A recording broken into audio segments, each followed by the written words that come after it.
Bismillahirrahmanirrahim.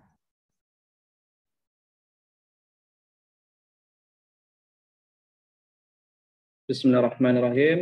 Assalamualaikum warahmatullahi wabarakatuh dan selamat siang untuk semuanya. Baik, pada kesempatan kali ini kita akan melanjutkan pembahasan kita tentang kewirausahaan atau entrepreneurship, di mana pada video-video sebelumnya atau pada pertemuan kita sebelumnya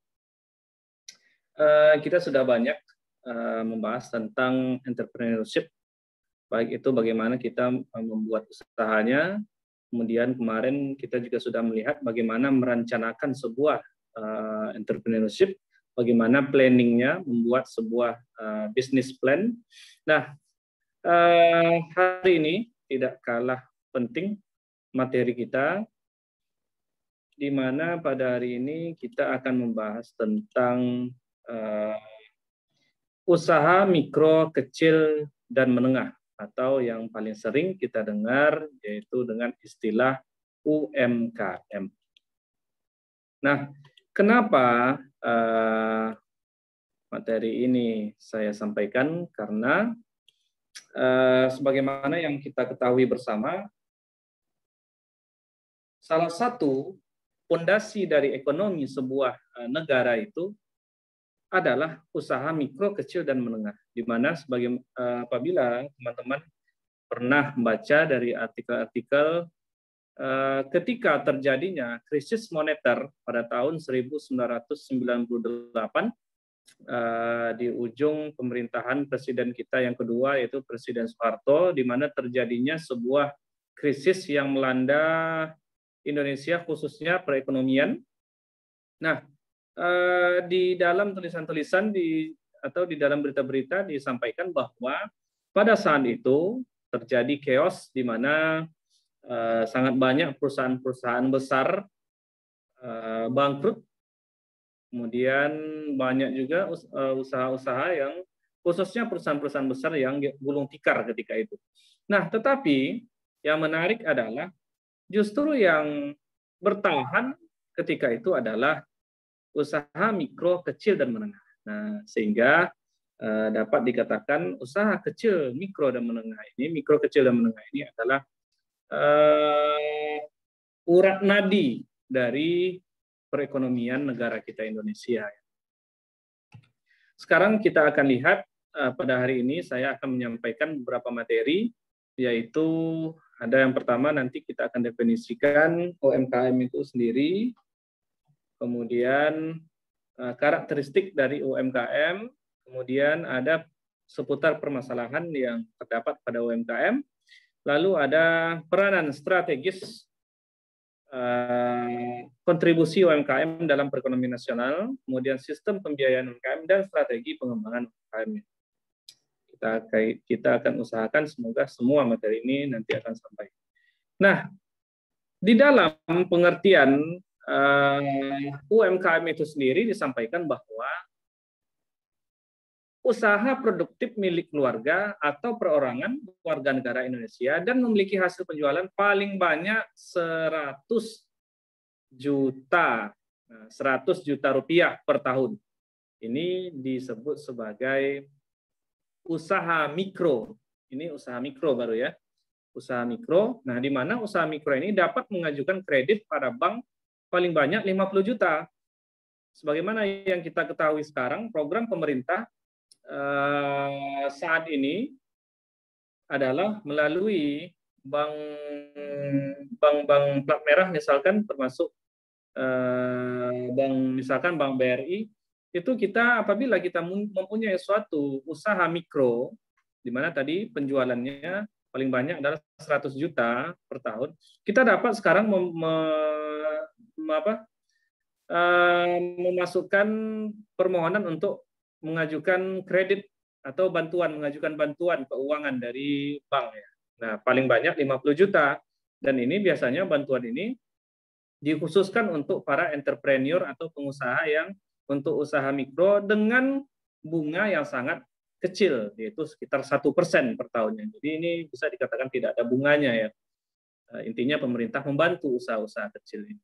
Nah, jadi apabila teman-teman ada usaha kecil ya, apabila ingin scale up kan itu adalah mengembangkan usahanya menjadi lebih besar, dapat melakukan peminjaman atau mengajukan pinjaman kepada pihak bank. Nah, sedangkan pengertian tadi direvisi atau diperbaharui dengan Undang-Undang Nomor 20 Tahun 2008, di mana usaha produktif milik orang per orang dan atau badan usaha perorangan yang memenuhi kriteria usaha mikro. Usaha mikro tadi kan 100 juta ke bawah. Memiliki kekayaan bersih paling banyak 50 juta. Nah, 50 juta ini kekayaan bersih atau aset dari usaha mikro itu. Tidak termasuk tanah dan bangunan tempat usaha atau memiliki hasil penjualan tahunan paling banyak 300 juta rupiah. Jadi sudah dinaikkan nilainya dari pengertian pada tahun 2003. Nah, sehingga pengertian usaha kecil ini menurut tahun 2008 disampaikan, ini tadi UMKM ya.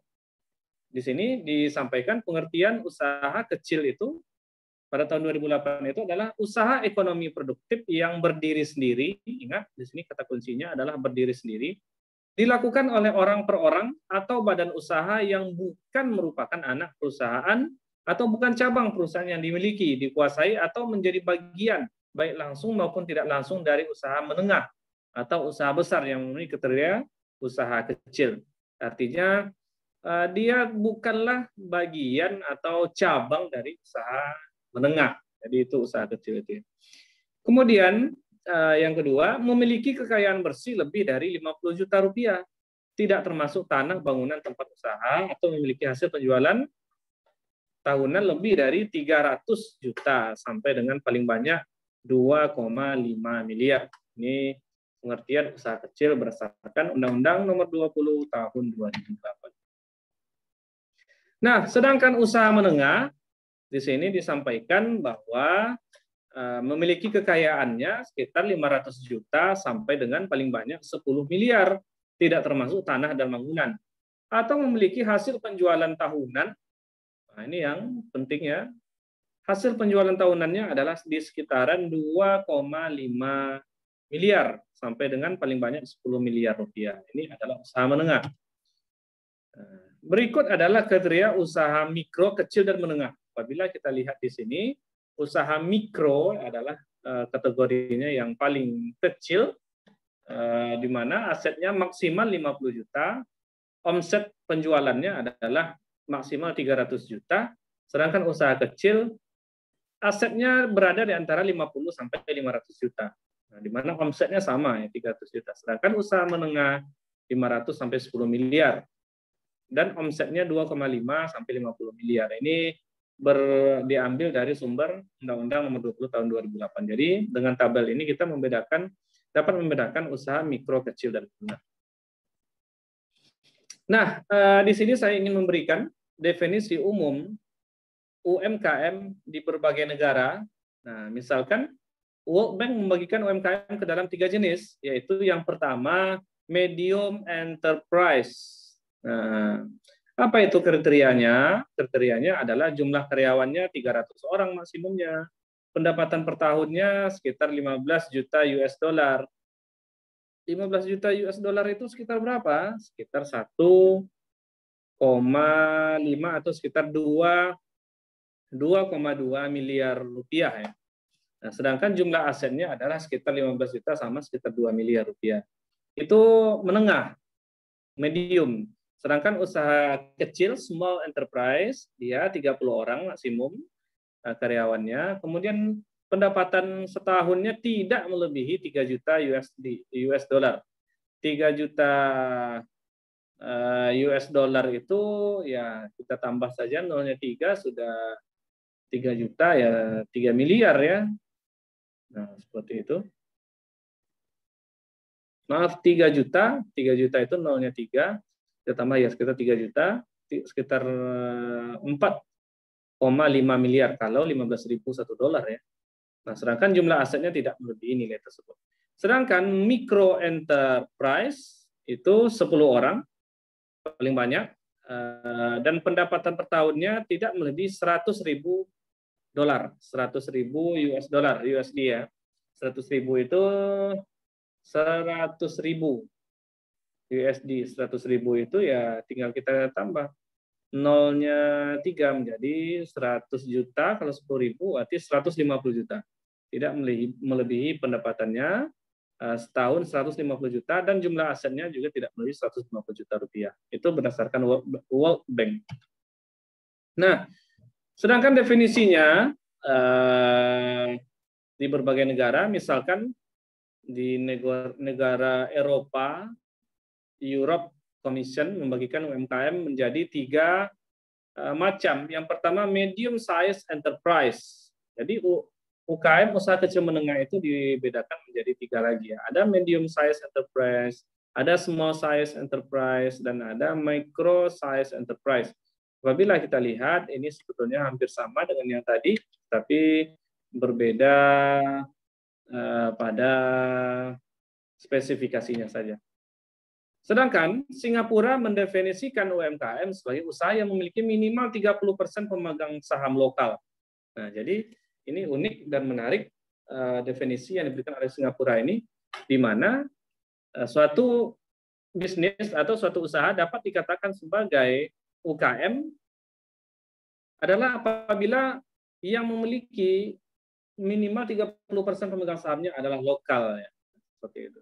Sedangkan aset produktifnya tetap fix, produktif aset di bawah dolar Singapura 15 juta. 15 juta ini sekitar 1,5 miliar.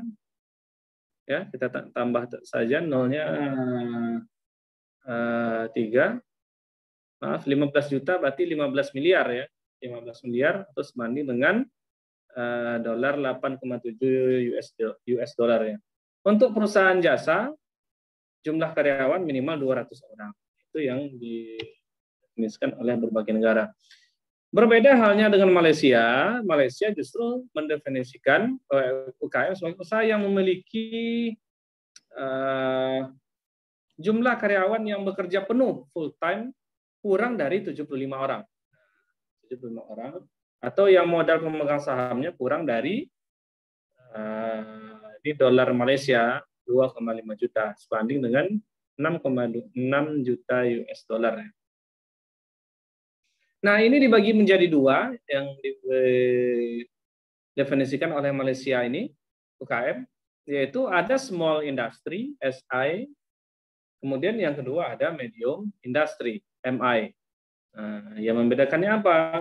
Kalau karyawannya small industry ini 5 sampai 50 orang, kalau medium industry 50 sampai 75 orang. Kenapa 75? Karena tadi UKM itu adalah kurang dari 75 orang. Nah, sedangkan sahamnya ini ya diberikan oleh UKM ini. Nah, Jepang membagi UKM sebagai berikut. Kalau Malaysia tadi, kalau Singapura tadi membedakannya berdasarkan saham, Malaysia berdasarkan 2 macam, small industry dan medium industry. Kalau Jepang membedakannya menjadi 4 ya. Ada mining and manufacturing, nah, dengan kriteria jumlah karyawan maksimalnya 300 orang. Nah, atau sebanding dengan 2,5 juta USD sahamnya ya. Kemudian ada wholesale dengan kriteria jumlah karyawan maksimal 100 orang. Sedangkan ada usaha retail dengan kriteria jumlah karyawan minimal maksimal 54 orang, dan services dengan kriteria jumlah maksimal 100 orang. Jadi ada 4, mining and manufacturing, wholesale, retail, dan services. Nah, di tempat lain di Korea Selatan justru mendefinisikan UKM sebagai usaha yang jumlah karyawannya di bawah 300 orang dan jumlah asetnya kurang dari 60 US dollar. 60 US dollar ya sekitar 90 miliar ya. Asetnya kurang dari 90 miliar. Seperti itu. Jadi di sini saya mencoba mengelompokkan dan jumlah UKM. Nah ini di sini saya tuliskan dari berbagai sumber, saya ambil dari berbagai sumber, di mana pada tahun 2012 diperoleh usaha besar yang omset per tahun itu lebih dari 50 miliar ya, atau asetnya lebih dari 10 miliar. Ini lebih dari total usaha adalah sekitar 0,01 unit, 0,01% ya. Sedangkan usaha menengah, nah ini usaha menengah adalah 0,09%, usaha kecil 629%, dan usaha mikro 98%. Ternyata yang paling banyak itu adalah usaha mikro. Nah, di mana UMKM tadi, usaha menengah, usaha kecil menengah itu termasuk usaha menengah, kecil, dan mikro ya. Nah, itu ini sumbernya adalah Kementerian Koperasi UKM tahun 2012. Karakteristik UKM. Secara umum, karakteristik usaha kecil menengah itu yang pertama adalah manajemennya, pengelolaannya masih sederhana. Rendah akses terhadap lembaga kredit. Nah, betul, artinya masih sangat terbatas dengan lembaga pemberi modal. Kemudian belum memiliki status badan hukum, ada, dan ini perlu kita catat, ada juga yang sudah memiliki badan hukumnya. Dan terkonsentrasi pada kelompok usaha tertentu. Seperti itu ya. Itu karakteristiknya secara umum. Di sini untuk usaha mikro itu biasanya jenis barang komoditi usahanya tidak selalu tetap berubah-ubah sesuai dengan gimana ya, musim misalnya. Contoh, sekarang misalkan musim misalkan mainan anak-anak, misalnya mobil-mobilan remote misalnya. Nanti banyak usaha mikro yang membuat seperti itu. Lalu kemudian nanti musim lagi ini orang beralih lagi situ. Itu usaha musiman ya. Usaha kecil atau usaha mikro ya. Nah, tempat usahanya tidak selalu menetap ya, bisa berpindah-pindah. Sewaktu-waktu dapat pindah tempat. Nah, ini berdasarkan keperluan pasar terhadap jenis usaha yang dikembangkan tersebut. Belum melakukan administrasi keuangan yang sederhana sekalipun dan tidak memisahkan keuangan keluarga dengan keuangan usaha. Nah, ini yang menarik ya. Jadi masih bercampur, keuangan pribadi dengan keuangan usahanya masih bercampur. Kemudian sumber daya manusianya, pengusahanya belum memiliki jiwa entrepreneurship yang memadai. Tingkat pendidikan rata-rata relatif sangat rendah. Umumnya belum akses kepada perbankan. Ini adalah usaha mikro ya. Umumnya tidak memiliki izin usaha atau persyaratan legalitas lainnya termasuk NPWP. Itu usaha mikro. Contohnya apa? Nah ini contohnya usaha perdagangan kaki lima, peternak ayam, itik, perikanan, dan lain sebagainya. Usaha tani, pemilik dan penggarap perorangan, itu masih dalam usaha mikro. Nah, sedangkan usaha kecil, jenis barang komoditi yang diusahakan umumnya sudah tetap dan tidak gampang berubah. Kalau usaha kecil ini sudah bisa dikatakan anak dari usaha besar ya, di mana dia sudah establish, produknya sudah tetap tidak berubah lagi, namun skalanya masih skala kecil. Lokasi tempat usaha umumnya sudah menetap, tidak berpindah lagi. Pada umumnya sudah melakukan administrasi keuangan walaupun masih sederhana, sudah memiliki izin usaha ya, dan sudah ada NPWP. Kemudian SDM-nya sudah pasti sudah berpengalaman. Nah, jadi kalau kita katakan usaha kecil ini sebetulnya sudah sama dengan usaha menengah, bedanya hanya di ruang lingkup usahanya dan modal usahanya saja. Nah, kemudian sebagian besar belum dapat membuat manajemen usaha dengan baik seperti business planning. Kenapa belum bisa membuat business planning? Karena skop perusahaan masih kecil sekali. Contoh usaha kecil apa-apa saja. Nah, ini bisa saya berikan beberapa. Misalkan usaha tani sebagai pemilik tanah, perorangan yang memiliki tenaga kerja. Kemudian pedagang di pasar grosir, agen, dan pedagang pengumpul lainnya. Kemudian peternak ayam, itik, dan perikanan. koperasi berskala kecil. Ini contohnya. Nah, sedangkan usaha menengah di sini kita lihat bedanya dengan usaha kecil tadi. Umumnya sudah memiliki manajemen dan organisasi yang lebih baik jika dibandingkan dengan usaha kecil ya. Nah, telah melakukan manajemen keuangan dan melakukan sistem akuntansi dengan teratur, kemudian telah melakukan aturan atau pengelolaan dan organisasi perburuan, telah ada jam sostek, pemeliharaan kesehatan dan lain-lain. Artinya di sini pada usaha menengah ini usaha tersebut sudah memperhatikan kesejahteraan dari karyawan yang bekerja. Sudah akses kepada sumber-sumber pendanaan perbankan. Ya. Mereka sudah ada link, artinya mereka bisa kapan saja memperoleh bantuan dan suntikan dana dari pemerintah misalnya. Pada umumnya telah memiliki sumber daya manusia yang terlatih dan terdidik. Contohnya apa saja? Contoh usaha menengah ya, misalkan usaha perdagangan grosir termasuk ekspor impor. Kemudian usaha pertanian, peternakan, perkebunan skala menengah. Artinya ini hasil omsetnya sudah melewati syarat yang saya jelaskan di awal tadi. Kemudian usaha pertambangan batu gunung untuk konstruksi dan marmer buatan misalnya. Baik, seperti itu. Sekarang kalau kita lihat, sebetulnya ada apa-apa saja permasalahan pada UMKM itu, usaha mikro kecil dan menengah itu. Nah, di sini UMKM menghadapi dua permasalahan utama, yaitu masalah finansial dan masalah non-finansial atau organisasi dan manajemen. Nah, kalau dia masalah finansial, maka kekurangan kesesuaian terjadinya mismatch antara dana yang tersedia dapat diakses oleh UKM. Tidak adanya pendekatan yang sistematis dan pendanaan. Nah, itu biaya transaksi yang tinggi, kemudian kurangnya akses ke sumber dana yang formal seperti pemerintah, bunga kredit untuk investasi maupun modal kerja yang cukup tinggi. Nah, tetapi sekali lagi 3 tahun terakhir ini bunga sudah cukup rendah khusus untuk bantuan pendanaan usaha kecil menengah UKM-nya. Nah, apa ya, kalau masalah non finansial bisa saja berupa kurangnya pengetahuan atau pengalaman atas penguasaan teknologi produksi misalnya.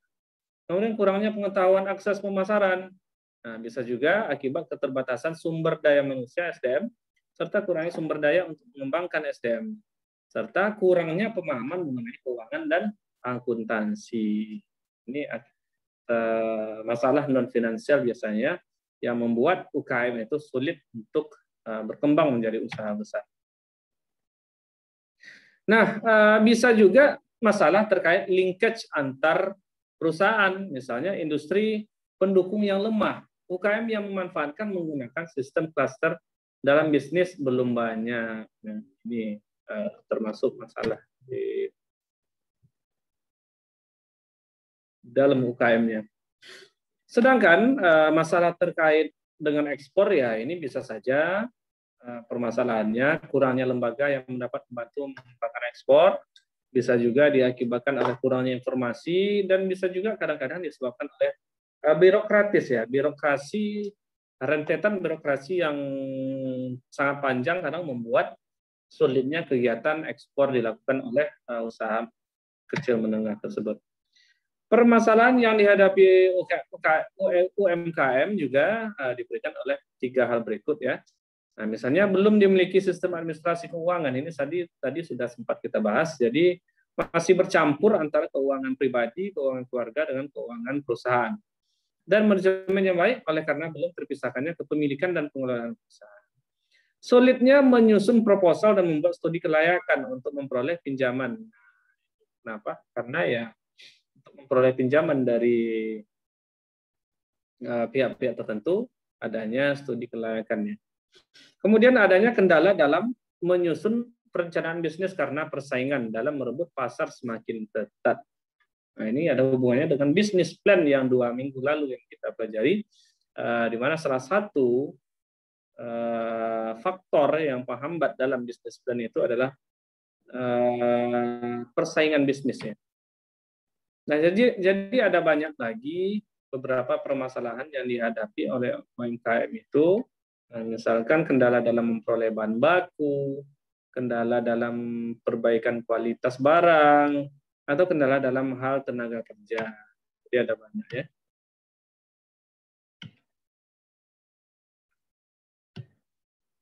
Ini perbankan. Nah, jadi secara umum saya merumuskan di sini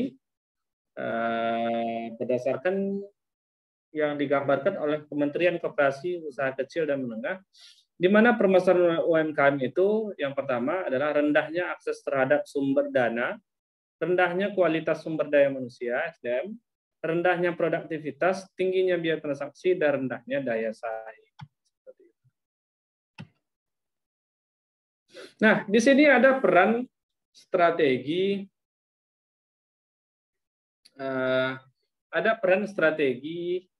UKM ya. Peran UKM dalam perekonomian Indonesia adalah yang pertama, kedudukannya sebagai pemain utama dalam kegiatan ekonomi di berbagai sektor. Jadi bisa dipastikan di semua sektor UKM adalah memainkan peran sebagai peran utama. Nah, walaupun dia skalanya kecil, tetapi ya banyak ya, sangat banyak. Penyedia lapangan kerja yang sangat besar sudah pasti. Bisa kita bayangkan berapa banyaknya jumlah UMKM di Indonesia ini, dan setiap UMKM dapat menampung setidaknya 1 atau 2 orang saja, misalnya ya tinggal kita kalikan ya. Kemudian pencipta pasar baru dan sumber inovasi. Kenapa? Beratnya atau banyaknya UMKM ini membuat para pelaku usaha semakin berkompetisi, dalam tanda kutip kompetisi, bisa saja dalam berkreasi dan teknologi. Ya, tentu ini akan menjadi sumber inovasi. Nah, sumbangannya dalam menjaga neraca pembayaran melalui kegiatan ekspor. Ternyata dia juga menyumbangkan neraca pembayaran kita. UMKM umumnya berbasis pada sumber daya ekonomi lokal dan tidak bergantung pada impor, serta hasilnya mampu diekspor. Ini sangat banyak, ini bisa saja berupa misalkan kerajinan tangan, misalnya seperti itu ya. Nah, di sini diperlihatkan jumlah penyerapan tenaga kerja oleh UMKM dari tahun 2008 sampai 2012, mungkin bisa dicek lagi sampai ke tahun 2020 ya. Jadi ini luar biasa, grafiknya tetap meningkat sekitar 3.150.645 pada tahun 2012.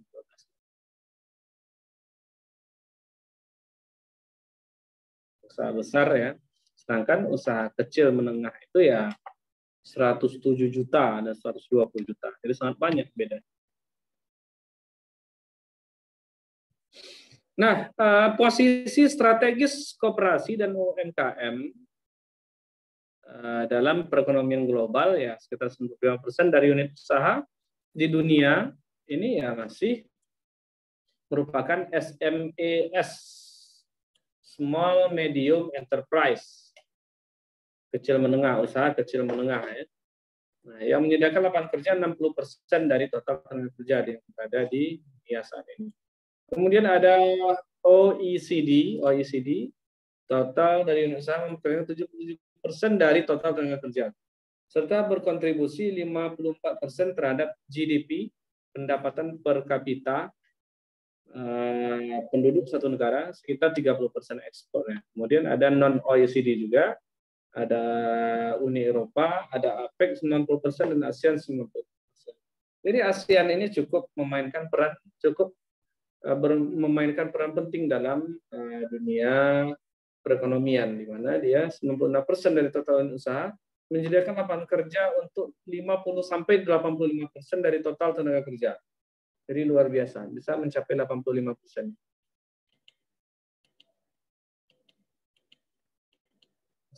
Posisi. Nah, kemudian strategi pengembangan UMKM. Nah, mengapa UMK atau UKM ini perlu dikembangkan, atau bahasa sekarangnya adalah scale up. Nah, ya artinya perlu pengembangan itu untuk supaya usaha itu lebih memberikan keuntungan yang lebih besar dan memberikan manfaat yang lebih besar ya. Jadi pertumbuhan ekonomi memerlukan dukungan investasi pada kondisi ekonomi Indonesia saat ini. relatif akan sulit menarik investasi. Untuk itu, keterbatasan investasi perlu diarahkan pada upaya mengembangkan wirausaha yang baru, yang notabene adalah UKM. Jadi di sini disampaikan bahwa UKM mampu menyerap 99,45% tenaga kerja di Indonesia. Jadi luar biasa peranan daripada UMKM ini. Nah, berikut ada 6 pendekatan utama pembangunan koperasi dan UMKM di Indonesia. Yang pertama adalah strategi pengembangan lingkungan usaha yang kondusif, strategi peningkatan akses UMKM ke sumber daya produktif, kemudian pengembangan kewirausahaan, pemantapan koperasi, kemudian pemberdayaan usaha mikro, peningkatan sinergi dan partisipasi masyarakat. Ini adalah 6 pendekatan utama ya. Nah, berikut adalah memberdayakan usaha kecil dan menengah ini agar keluar dari permasalahan yang sempat tadi kita lihat ya. Jadi yang pertama tentu sangat penting adalah aspek manajerial. Upaya yang dilakukan terkait aspek manajerial meliputi peningkatan produktivitas, kemampuan pemasaran, dan pengembangan sumber daya manusia SDM. Ini sebetulnya sudah sangat diupayakan oleh pemerintah, di mana pada 5 tahun belakangan ini kita lihat pemerintah jor-joran membantu memberikan modal usaha kepada usaha kecil menengah, kemudian juga ada sangat banyak pelatihan, bisa berupa pelatihan soft skill, bisa juga pelatihan entrepreneurship dan lain-lain sebagainya yang ditajak oleh pemerintah ya. Nah, sedangkan pada aspek modal, dalam aspek modal, upaya yang dilakukan meliputi pemberian bantuan modal. Nah, ini yang saya sampaikan tadi, dalam bentuk penyisian keuntungan BUMN, seluruhkan kredit bagi usaha mikro dan kecil minimum 2% dari portofolio kredit bank tersebut. Ya, bank wajib menyalurkan kredit untuk UKM tersebut. Nah, program kemitraan, upaya yang dilakukan program kemitraan adalah mengembangkan program kemitraan dengan usaha besar. Artinya UKM melakukan bermitra dengan perusahaan yang sudah besar ya. Bisa saja gunanya adalah keterkaitan hilir hulu, backward linkage, modal ventura dan subkontrak. Nah, bisa juga berupa pengembangan sentra industri dan program pembinaan dari organisasi. Sekarang kita lihat. Jadi sistem pembiayaan UKM itu sendiri, sebetulnya UKM ini, usaha kecil menengah ini, kita ketahui bahwa dia adalah usaha perorangan ya, yang modalnya sudah pasti modal modal pribadi juga, terdiri dari pembiayaan dengan pola arisan dan gotong royong, dan pembiayaan melalui program pemerintah seperti BKK, kredit usaha kecil rakyat kecil, KUR ya. Ini sering kita dengar ya.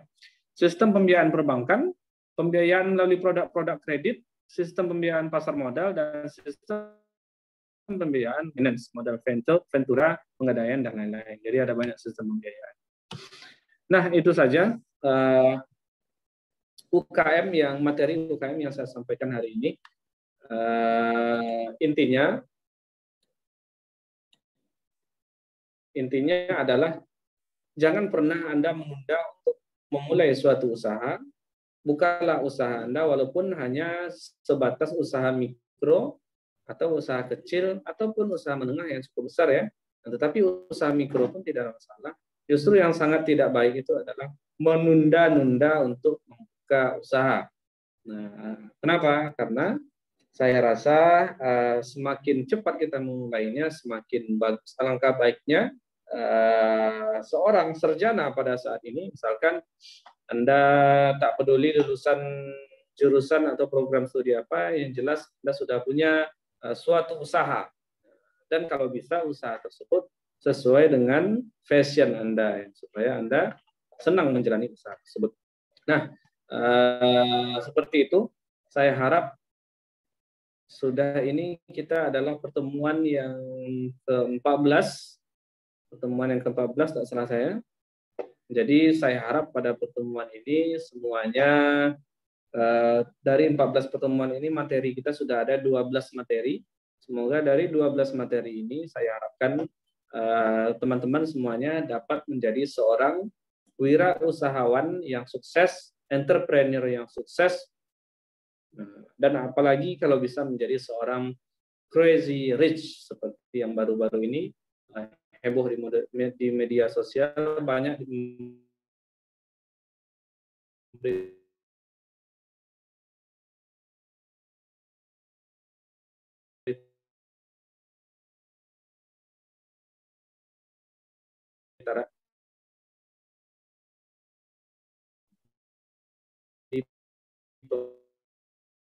pemberitaan